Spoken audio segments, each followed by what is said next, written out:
desa bo'pti, o'sha yigit bor ekan, qani men o'sha gaplashaman desa, bu ham birovni bolasi deb shu rosa chiqdi-ku nimalarda, Instagramlarda. Xuddi jinoyatni bekitayotgan ish qilib nima qilgan. Keyin bunga Javohir aralashib Dalil.uz уже faktlari bor ekan, endi uni hozir aytolmayman deyapti. O'sha jinoyat zo'rg'a mana tergov zo'rg'a ochildi. Shunaqa ishlar qilib tashlashdi. Bular ungacha u qizni fohishadan olib Xitoyga tegdi. Mana shu Mirodil, Hujumiy o'shaqa gruppalarga kirib olishib, domlani shogirdiman deb ha qilib sayo yurgan tayo yeydi deb, u vaholanki u qizni nikohi bo'lgan. Birinchi eri Xitoy emas, Uyg'ur yigit bo'lgan, musulmon. Ikkinchisi karsga tegan deyishdi. U karsga fiktiv, ya'ni dokument uchun tegan ekan, u turmushga chiqmagan ekan. Bir muslima endi qiz bo'lgan endi. Ular shunaqa qilib yomonlab, ko'rdinglarmi, sizlarga ibrat, mana shunaqa ham yursa, mana shunaqa bo'ladi deb qo'shib, o'shunaqa odamlarga oshqotuv bo'lib deb bu odam gapiryapti. Bu narsani sud nimasiga qo'yiladi, prokuratura qiladi. Lekin bu domlani shogirdimiz degan joyiga men anaqa qildim-da. Chidolmaysiz-ku. Bo'ldi, tushundik. Opa, cho'zilib ketdi hozir. Domladan eshitdik. Domla mana shu masala ekan. Sizdan so'rab keldik, to'rtani isloh qiling deb. Mavzu nima o'zi? Mavzuni tushunmadim umuman. Men ham hozir qisqa qilib aytay, yo Murodini aytasizmi? Ha, men qisqacha bilganimcha aytayin. Assalomu alaykum ustoz. Va alaykum assalom. Koreyada 3-martdan 4-martga o'tar kechasi bir qiz vafot etgan. Sirdaryodan koreysga erga tekkan qiz. Bir o'zbek bola bilan, shu yerda ishlaydigan o'zbek bola bilan birga yashab yurgan bo'lgan. Endi u bolani aytish bo'yicha nikohi bo'lmagan, yashab yurgan. Bir qandaydir janjal bo'lgan. Janjaldan keyin u bolani aytishi bo'yicha ko'chaga chiqib ketgan, xayrlashib chiqib ketgan vaqtida qiz telefon qilib o'zini osayotganini, endi zapislar boshqa narsalar shuni ko'rsatyapti. Qiz o'zini osayotganini bu bolaga bildirmoqchi bo'lgan.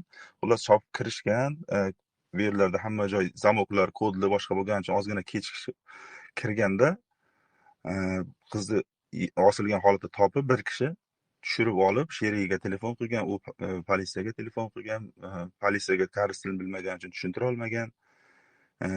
O'zlari mashinada olib borishgan. Shu xullas nima bo'lsa bo'lgan, oxirida qiz o'lgan. Keyin u bola biz Koreyada shunaqaki, Koreya yangiliklari degan Instagram kanal bor. Avazbek degan bola yuritadi. Xo'p, hozir men bundan so'rab olay. Menga nima aloqasi bor? Menga nima savol bor?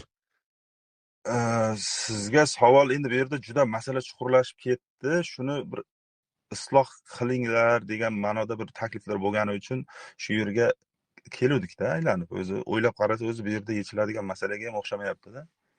Yo'q, bu qanday yechiladi? Biz bilmasak mavzuni. Ustida bo'lmagan Men bo'lsa. aytmoqchi bo'lgan bitta narsa, anaqa Dalil.uz Javohir degan bolani tanir ekansiz, bir video qo'ygan ekan, sizni videongizni ham qo'yyapti-da, xullas mana domlalar bizda ham gapirdi deganday qilib post qo'yyapti. Lekin u bolani qo'yayotgan postlari, yuritayotgan bloglari umuman jurnalistikaga xohlagan odam tekshirib ko'rish mumkin. Umuman xolislik yo'q. Bir tomonga qaratilgan tuhmat, shunaqa narsa qo'yib borilyapti. Shunga qarshi biz Koreyani ichida bo'lganimiz uchun, Koreyani ichida holatni endi biz boshqa chetdan turib gap fikr bildirayotganlardan ko'ra yaxshiroq bilganimiz uchun biz shunchaki yo'q, unaqa emas, bunaqa Koreyada u mumkin emas, bunaqa bo'lishi mumkin emas degan ma'noda gapirib mana shu mavzuga qo'shilib qoldik. Hozir bu opa meni hozir mana bu yerda Abbos aka biz taniymiz degandan keyin meni ham qo'shib beryapti. Aslida men biror chatda Abror domlaning shogirdiman degan lafz mana Alloh turibdi og'zimdan chiqmagan. Xo'p, mavzu bizga aloqasi yo'q ekan. Biz bunaqa mavzularga aralashmaymiz. Aralashadigan mavzuyimizni o'zi bilib, 100% ishonchimiz komil bo'lsa, xalqqa foydasi bo'lsa, unda aralashamiz. Hozir aytayotgan mavzularga men aralashmayman. Bilmayman kim nima desa deb yotgan bo'lishi mumkin. Bizni nomimizni ham sotadi. Bizni nomimizni gapiradi kimlardir. Endi Dalil.uz bilan birgalikda Jasmin haromini qamatganimiz, Jasmin haromiga Galoboga nisbatan ko'p detallarni olib chiqqan, to'g'ri. man u paytda o'zim 100% aralashganman, chunki ma'lumotim bor u masala bo'yicha. Hozir aytayotgan mavzuga umuman meni aloqam yo'q, xabarim ham yo'q. Aralashmayman ham. Menga u xalqqa foyda zarari ma'nosi yo'q bu yerda. Ikkita komanda bir-biri bilan urushayotib ekansizlar-da. Assalomu alaykum ustoz. Va alaykum assalom. Hozirgi ayol aytayaptiki, meni Abror Muxtor Alini shogirdiman deb hamma chatlarda aytib yuribsan, deyapti. Bu ayol boshida so'radi, nima uchun hujumiy qo'ygansan deganda, o'sha ustozga havas qilib, o'shanaqa taxalluslari bor. O'shaning uchun qo'yganman dedim. Sen hayotda ko'rishganmisan dedi. Ha, ko'rishganman dedim. Ustoz, eslasangiz, masjidlarda yurib 2021-yil suhbat qilib yurganingizda Navza masjidiga borganingizda, o'sha joyda suhbat qilayotganingizda konditsioner ishlamayotganda joy namozda yelpib turdim. O'sha joyda duo berganlar ustoz shaxsan menga dedim. Keyin bu dalil uzdi, admini Javohir bilan gaplashdim. Aka, mana shuncha masalani olib chiqib berdingiz, rahmat.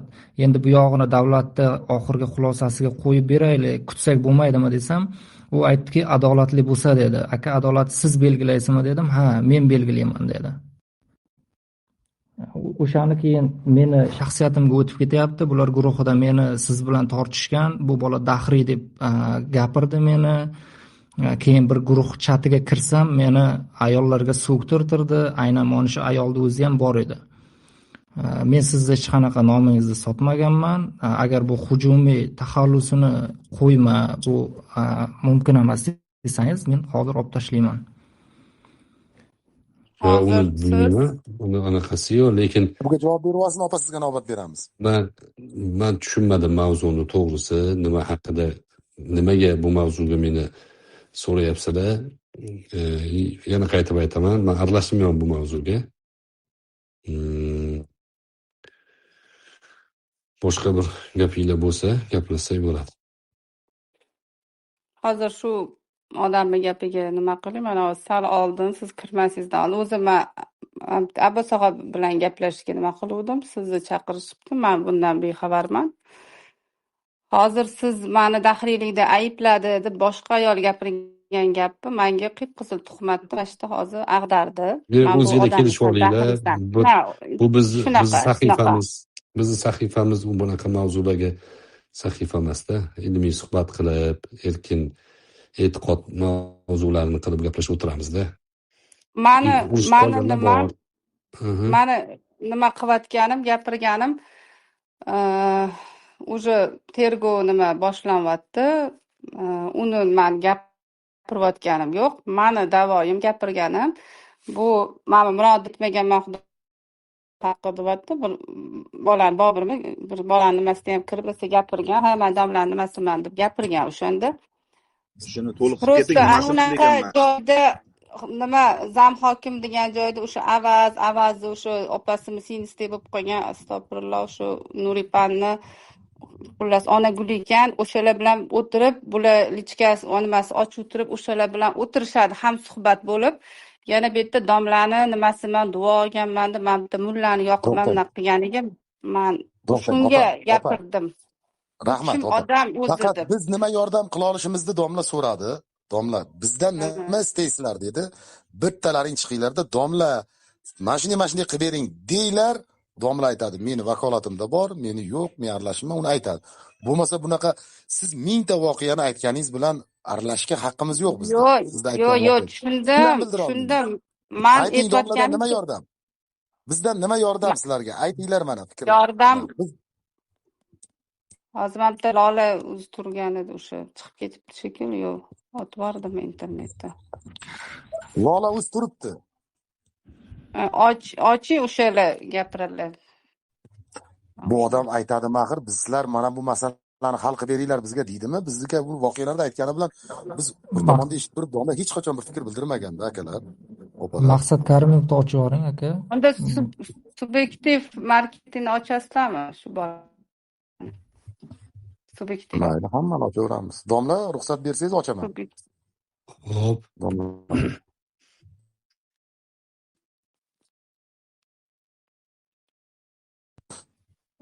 domla ruxsat bersa, domla eshitib ko'raman, bir masalada yordamim tegsa yaxshi desa, muammo yo'q. Aytmayapsizlar-da, mana shu masalada bizga yordamingiz kerak demayapsizlar-da. Abbos aka, bu yerda hozir xalq ikkiga bo'linib turibdi. Buni sizlarni xabarlaringiz bo'lmasi mumkin. O'sha Dalil.uz o'zini 70 mingtalik auditoriyasi bor vaqtda ham bir buzlon bo'lib ketdi. Bir shaxsni ommaga olib chiqib, isboti yo'q, dalili yo'q, bu pedofil deyapti. Hali ustida turmagan, davlat xulosasi chiqmagan ishda bu jinoyatchi deb 100%. Aka, bir men 12 siz ham yosh voqea qizga qilib aytyapsiz. onasidan Dedi. kechirim Dedi, so'ragan. bu ish emas. Tushuninglar, to'xtatinglar. bunaqa Abbos aka, gaplarni. uzr, ana Avazbek Koreya yangiliklari Instagram kanali nimasi kelibdi, shuni mikrofonni ochib bering aka, iltimos. Subjektiv Avazbek aka gapirsin. ham ochdim. Hammani yopaman. Avazbek akani eshitamizda, u tomondan bitta odamni eshitamiz. Agar nima qilsa, domla bir maslahat berib qo'yar yoki aralashmas o'zi bo'ladi. Domla ruxsatingiz bilan Avazbek akani ochsam bo'ladimi? Subyektiv marketing deganmidi? Shunday dedimi? Avazbekmisiz siz subyektiv? Yo'q, men subyektiv. Qaysi biri Avazbek? Nima deb yozilgan? Men topolmay qoldim-da, Murodindan so'rab olay endi, to'xtang. Murodin, Avazbek qaysi bir profilda? Qarang, men ham sahrani qilganim uchun hozirgi profili qanaqa yozilgan bilmadim. Kecha oxirgi marta qaraganimda tog' bilan shunaqa belgi edi, qo'l ko'tarib turibdi menda, ko'rinib turibdi. Endi sahrani qilgan boshqacha nomda turibdi-da. Yo'q-da, bu yerda men topolmadim. Assalomu alaykum. Mana ularlaringiz, yaxshimisizlar? Siz kimsiz? Avazbek bo'lmasangiz gapirmay turing aka. Avazbekman aka. Avazbekman aka. Assalomu alaykum, domla, yaxshimisiz? Va alaykum assalom, rahmat. Domla, meni ismim Avazbek. Siz yaxshi taniysiz, endi o'zim tanimasligingiz mumkin. Ustoz Ulug'bek qora akani tanisangiz kerak. Kimmi? Ulug'bek qora aka, ustoz Ulug'bek qora aka, Andijonlik. Ha, Ulug'bek qora akani taniyman, xo'p. Shu kishi bilan Koreyada yurgan odammiz. Koreyada mana hozir masjid qurdik, xudo xolisa tez kunda ochilishini qilyapmiz. Taxminan bir 10 yildan beri shu yerda vafot etganlar, ko'chada qolgan, uysiz qolgan, hammaga yordam berib yuradigan internetda, Instagramda Koreya yangiliklari degan kanali bor odam men bo'laman. Balkim ko'zingiz tushgan, balkim ko'zingiz tushmagan. Bu yerda hozir juda mavzu chigallashib ketganki, bu yerda hozir Koreyada voqea bo'lganligi uchun elchixona ham rasmiy ma'lumot chiqargan. Ya'ni bu internetda bu mavzuni muhokama qilib, shovqin solmanglar, hech kim bilan tortishmasin, politsiya gapirsin, u elchixonaga aytadi, elchixona rasmiy saytlar orqali e'lon qiladi deb aytilgan. Menimcha bu yerda hozir shaxsiy adovat haqida gap ketyapti. Menimcha bu mavzuga to'ppa-to'g'ri fikr bildirdingiz. Sizni menimcha aralashtirishgani noto'g'ri bo'lyapti deb o'ylayman, men shaxsiy fikrim.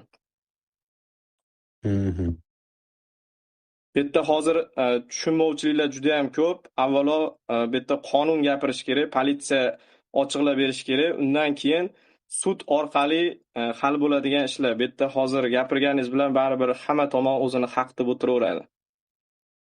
Ha, shu o'rganmagan, ichiga kirmagan mavzuga aralashmaymiz-da. To'ppa-to'g'ri. O'zingiz bir nimangizda ko'rdim.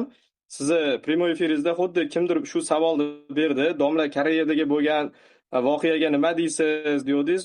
Deganida sizga siz aytdingizki, men bu narsaga hech vaqt qilmadim, vaqtim bo'lmadi bu temaga deb javob berdingiz. O'sha yerda men ko'rib qoldim. Hozir ham xuddi shu pozitsiyada turibsiz, chunki bizga ham elchixonadan, o'sha rasmiy tashkilotlardan shunaqa nima kelganki, mana ko'rgan bo'lsangiz, o'sha rasmiy saytlar ham hech nima demay turishibdi, chunki bu narsa ochiqlangandan keyin, Koreya hukumatı bu narsani ochib bergandan keyin o'sha rasmiy tashkilotlar orqali O'zbekistondagi rasmiy saytlarga chiqqandan keyin muhokama qilinib, kimdir aybdor deb olib chiqsa bo'ladi. Ungacha lekin bu yerda tushunmovchiliklar juda ham ko'p. Shuning uchun menimcha bu yerda shariat bo'yicha bunaqa hukm deyishdan oldin bu mavzuni rosa ham ichiga kirib o'rganib ko'rish kerak. Menimcha bu chatda uni ichiga kirib o'rganib ko'rishga vaqt yetmaydi. Chunki 2 soat, 3 soat vaqt ketib qoladi. Keyin ikkala tomon ham o'zini haq deb turaveradi. Bu narsa o'zi bunaqa chatda emas, sudda ko'riladigan holatga kelib bo'lgan. Bu yerda baribir gapirganingiz bilan hech nima bir yo u yoqqa yo bu yoqqa o'tib qolmaydi mavzu. Mani fikrim bu. Bu yerga mani hozir chaqirishdi, men o'zi boshqa chatda edim. Domla gapiryaptilar deyishdi, kirdim. Sizga bitta opamiz gapirdi, keyin mana Murodin aka gapirdi. Siz meni kiradigan mavzu emas ekan deganingizni men qo'llab-quvvatlayman. Haqiqatan ham bu mavzu domlani mavzusi emas, bekor berdilaring bu savolni. Bu narsa qachonki rasmiy saytlar orqali chiqqanda, politsiya bir gapini aytganda, elchixona rasmiy ma'lumot bergandan keyin, haligi suvga, sutga ajralgandan keyin domlaga bu mavzuda savol qilib berilsa, o'shanda javob bersalar, domlani o'ziga ham ancha yaxshi bo'lardi, to'g'risida. Shuning uchun domla ham hozir tushunmagan mavzuda qanaqadir bir gapirib qo'yishdan menimcha o'zini tortsa kerak. Chunki bu yerda tushunmovchiliklar juda ham ko'p. Shuning uchun meni fikrim bu yerga u yoqdan kirib olib, bu yoqdan kirib olib, domlaga mina deyin, domla xuddi domla nimadir deb bersa, hozir yo mana bu bola haq ekan, yo meni bola haq ekan, yo palonchi bunaqa ekan deb bersa, o'shani bayroq qilib ko'tarib yuriladi-da. O'shaning uchun hali u mavzu bu yerda hal bo'lmaydi. Bu mavzu qonun bo'yicha sud orqali hal bo'ladigan joyga kelib bo'lgan. Agar bundan 2 oy oldin shu chatni ochib, shu mavzu xuddi shu yerda domlaning oldida ko'tarilganda, domla o'zi yechib bergan bo'lardi. Lekin bu mavzu o'sha bunaqangi davrada yechiladigan holatdan ancha o'tib ketgan. Shuning uchun bu yerda hozir faqat fitna bo'ladi, gap ko'payadi. Domla agar tushunmasdan bu mavzuga qanaqadir bir to'liq o'rganmasdan turib fikr bildirib qo'yadigan bo'lsa, domlani o'ziga ham qanaqadir tomondan ertaga noto'g'ri bir nima kelishi mumkin-da. Shuning uchun domla menimcha bu narsaga aralashmayman deganlari juda ham to'g'ri bo'ldi. To'g'ri qaror bo'ldi menimcha. Bugun soat 7da mana kecha gaplashganimiz bir kishi bor edi. 7da kelaman dedi.